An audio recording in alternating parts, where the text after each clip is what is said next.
Let's take a look at improving working conditions.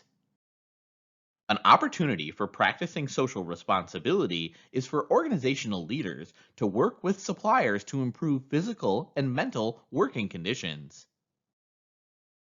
Instead of refusing to deal with a supplier who operates a sweatshop, management might work with the supplier to improve plant working conditions. The justification for helping the supplier improve conditions is that the supplier's employees are often in dire need of a paying job. Almost any job is better than no job to a person facing extreme poverty or who is dependent on modest wages for food and shelter.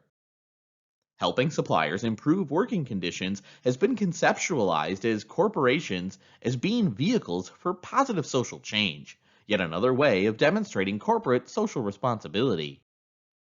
Another way of helping to improve working conditions is to assist factory management to repair potential hazards, such as inadequate escape routes in case of a fire.